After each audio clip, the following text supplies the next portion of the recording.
ऐसा है, एक इस विचारधारा को आप मानते हो और उसको लेकर आपका बर्ताव जो है वो देश के सामने बार बार राहुल जी ने रखा, वो आज भी रखा। लेकिन पहले एक बात मैं जरूर बोलना चाहूंगा, आपने शुरू किया कि कौन जीतेगा संविधान की इस लड़ाई में, संविधान की इस चर्चा में, मोदी जी जीतेंगे या राहुल जी जीतेंगे। मुझे नहीं लगता राहुल जी अपने व्यक्तिगत जीत के लिए गए हैं वहां और कभी कभी जाएंगे। राहुल जी तो संविधान की जीत के लिए लड़ेंगे। हाँ, ये आई मी एंड माई सेल्फ, ये मोदी जी अपनी जीत के लिए जरूर लड़ सकते हैं, वो उनका व्यक्तित्व है, उनकी वैसी फितरत है। नहीं, अब रही बात कौन जीतेगा से मेरा मतलब यही था कि किसके मुद्दे जीतेंगे, किसके मुद्दे, मतलब मुद्दों की बहस में कौन भारी पड़ेगा। इसमें निजी जीत का सवाल नहीं है अतुल। संविधान जो है, संविधान ही जीतेगा, संविधान जीतते आया है। हाँ। और संविधान ही जीतेगा। ठीक तो उन्होंने हाथरस से लेकर अग्निवीर से लेकर हर वो चीज को सामने रखा है जिसके बारे में, जिस तरह की एक इकोनॉमी, एक सोशल इनइक्वालिटी स्टैब्लिश करने की बात गोलवलकर जी ने कही थी, नानाजी देशमुख ने कही थी, और उन्होंने सावरकर जी ने क्या कहा ये भी बताया। तो कॉन्स्टिट्यूशन के हद में रहकर ये सारी चीजें करने की कोशिश जो है वो साफ तौर से सामने सामने दिखती है। और एक उदाहरण राहुल जी ने नहीं दिया, लेकिन मैं बताता हूं आपको। बहुजनों को मंत्री पद जरूर दिया जाता है, लेकिन उसके पीछे एक आरएसएस का आदमी बिठा दिया जाता है, निर्णय सारे वहीं से होते हैं। केवल सयाजीराव बोलते हैं हमारे मराठी, साइन मास्टर, इतने का ही वो मंत्रियों का काम होता है। और इसीलिए उन्होंने ये बात कही कि संविधान में तो 50% का कोई बात नहीं थी। वो तो 2003 में एक केस में सुप्रीम कोर्ट ने कहा था। वो हटाना जरूरी इसलिए है कि इक्वालिटी स्टैब्लिश करना है, क्योंकि अगर सोशल, सामाजिक और आर्थिक समानता अगर हम नहीं ला पाए तो फिर राजनीतिक एक समानता जो है वो बेमानी हो जाएगी। ये अंबेडकर जी ने जो कहा था वो भी उन्होंने अच्छा अतुल भाई, तो उदाहरण के तौर पे रखा। हाँ, एक बात बताइए, अभी हाल में महाराष्ट्र का चुनाव खत्म हुआ, जब उसका प्रचार शुरू हुआ तो 2 महीने तक राहुल गांधी बिल्कुल खामोश रहे, सावरकर पर एक शब्द नहीं बोले। आपके नेता भी, आप तो खुद महाराष्ट्र से आते हैं, वहां का कैंपेन आपने खुद संभाला है, वहां का मीडिया, सोशल मीडिया आप देखते भी हैं। 2 महीने बिल्कुल खामोश, क्योंकि वहां पता है आपको शिवसेना, एनसीपी इसका समर्थन नहीं करते। महाराष्ट्र चुनाव हारे, फिर सावरकर शुरू कर दिया आपने। नहीं, मुद्दा ना कभी छोड़ा था। मुद्दा देखिए, किसी के साथ कोई व्यक्तिगत दुश्मनी है ऐसा मत दिखाइए आप। Don't project like this. Rahul ji जो कहते हैं ये विचारधारा की लड़ाई है। आपने चंद्रशेखर जी का भाषण, एक पार्लियामेंट में उन्होंने भाषण दिया था, और पार्लियामेंट में भाषण देते समय उन्होंने we and our nation define, इसको लेके बात कही थी। यहां पर हमारे वाजपेयी काका जी भी बैठे हैं, अंकल जी, और रामविलास पासवान जी ने भी इसी बात को लेकर एक बहुत बड़ा भाषण जो है 20 मिनट का, वो पार्लियामेंट में दिया है। आज शायद वाजपेयी साहब उसको एंडोर्स नहीं कर पाएंगे क्योंकि वो आज मनुस्मृति वालों के साथ बैठे हैं।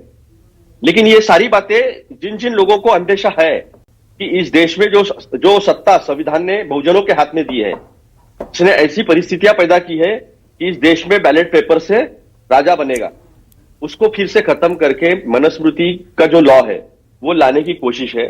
एक कोशिश में तो हम अब तक कामयाब हुए हैं कि इन्हें अभी संविधान की बात करनी पड़ी है। कुप्पू सुदर्शन जी का इंटरव्यू आज मैं देख रहा था, करण थापर जी का, तो वही बात सावरकर जी की बात ही कुप्पू सुदर्शन जी कहते हैं 2001-2 में कि there is nothing like India in constitution of India.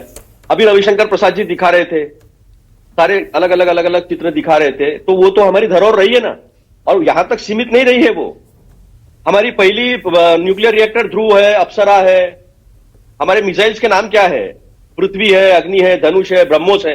BrahMos तो 2 संस्कृतियों को मिलने वाला बात है, रशिया और इंडिया, ब्रह्मपुत्र और रशिया की इसमें।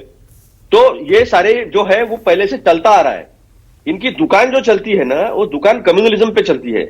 इनकी दुकान जो चलती है वो एक बाइनरी पे चलती है, इसके एक के खिलाफ वो, हिंदू के खिलाफ मुसलमान, सिखों के खिलाफ हिंदू। अतुल भाई एक सेकंड, एक क्लैरिटी हो जाए। मतलब आप ये कह रहे हैं ना कि संविधान से ही देश इस समय चल रहा है, लेकिन मनुस्मृति थोपने की कोशिश की जा रही है, आपका आरोप यही नहीं, संविधान के आड़ में, संविधान को सामने रखकर मनुस्मृति को लाया गया है। और आज मैं अनुराग ठाकुर कभी कहीं किसी प्लेटफॉर्म पे मिले ना, तो फिर मैं उन्हें बताऊंगा कि जो बातें वो करते हैं ना, तो उसके पीछे का इतिहास भी उन्होंने पढ़ना चाहिए। हाँ। नानाजी देशमुख ने एक आर्टिकल लिखा था, मोमेंट ऑफ सोल सर्चिंग, ठीक है, मोमेंट ऑफ सोल सर्चिंग।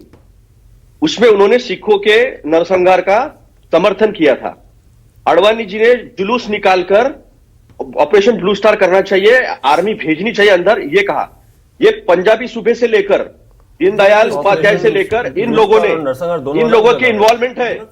नहीं, अनुराग ठाकुर ने बात निकाली है, देश की जनता के सामने सच्चाई जानी चाहिए। ये फर्रे किसी ने गलत दे दिया आपको, जैसे कल प्रियंका गांधी को दे दिए थे। चुप बैठो शिवम त्यागी। अरे सभी चुप बैठे हैं यहाँ कोई आप चुप रहिए आप। फालतू का बेकार। अरे उनकी भाषा देखिए, मैं तो बोल नहीं रहा। अतुल भाई एक सेकंड, नाम में लौंडे है तो लौंडे मत समझो, आपसे युवा ही हूं मैं, अभी बदतमीजी आप कर रहे हैं, चुप रहिए, तमीज में रहिए आप। अरे नहीं, एक सेकंड, वो बात कर रहे हैं, मैं ऐसे बात नहीं करना चाहता, लेकिन पता नहीं क्या है, ऐसा लग रहा है जैसे ब्लेड पे बैठे हो। ओके, वन सेकंड, रुकिए, एक मिनट, रुक जाइए, एक मिनट। आपको कुछ नहीं पता।